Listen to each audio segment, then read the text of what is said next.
राष्ट्रपति Emmanuel Macron ने कुछ G7 देशों से भारत के लिए कोविड-19 वैक्सीन बनाने में जरूरी सामग्री के निर्यात पर लगा प्रतिबंध हटाने का आग्रह किया है। उन्होंने कहा, भारत को भी खास तौर से सीरम इंस्टीट्यूट ऑफ इंडिया को निर्यात प्रतिबंधों द्वारा अवरुद्ध कर दिया गया है। इन्हें हटाया जाना चाहिए ताकि भारत अपने लिए अधिक उत्पादन कर सके। सरकार ने उन रिपोर्ट्स का जवाब दिया है जिनमें हालिया अध्ययनों का हवाला देते हुए कहा गया कि नए वेरिएंट सामने आने से कोविशील्ड वैक्सीन की 2 डोज के बीच के अंतर कम करना बेहतर होगा। नीति आयोग के डॉक्टर वी.के. पॉल ने कहा कि कोविशील्ड की दोनों डोज के बीच अंतराल में तत्काल बदलाव की जरूरत नहीं है।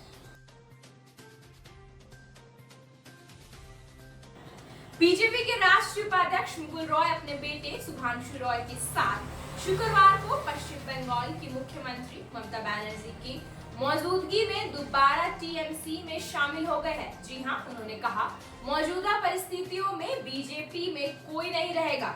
ममता ने वापसी पर रॉय का स्वागत करते हुए कहा, वो हमारी पार्टी में महत्वपूर्ण भूमिका निभाएंगे।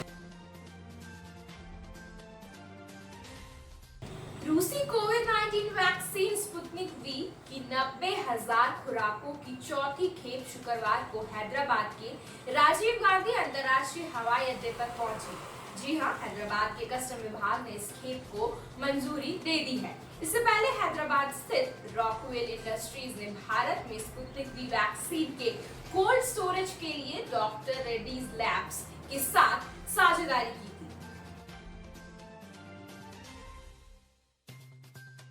दिल्ली का पहला ड्राइव थ्रू कोविड-19 टीकाकरण केंद्र 28 मई को शुरुआत के 15 दिन बाद बंद हो गया।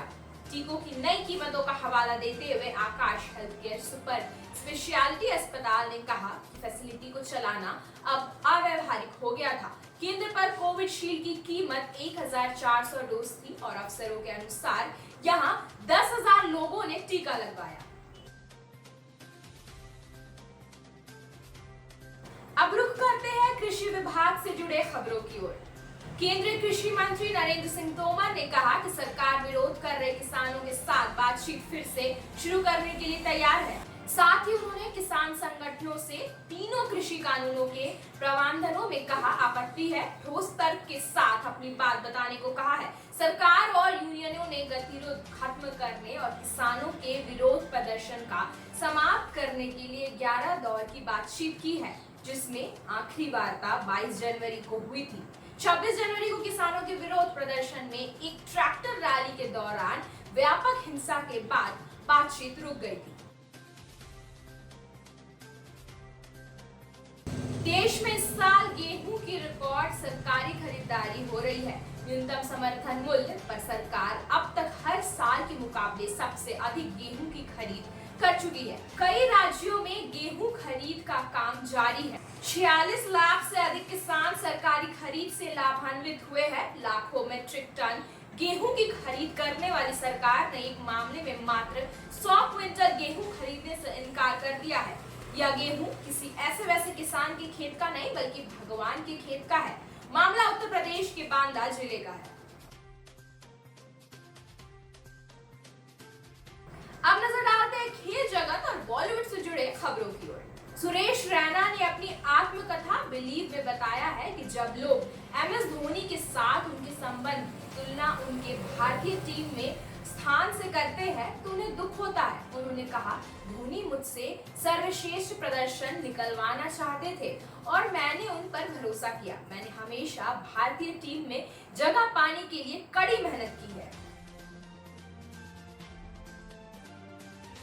टीवी एक्टर पर्लवी पुरी केस में कथित रेप पीड़िता के पिता के वकील ने कहा है कि मेडिकल जांच में रेप की पुष्टि हुई है। उनके मुताबिक पिता ने कभी किसी का नाम नहीं लिया और लड़की ने खुद पर्ल को आरोपी बताया है। बकौल वकील, मामले को भटकाने के लिए खराब शादी के आरोप लगाए जा रहे हैं।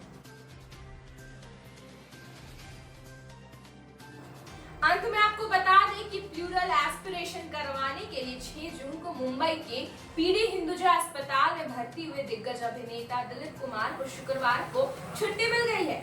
उन्हें घर ले जाने की तस्वीरें सामने आई है।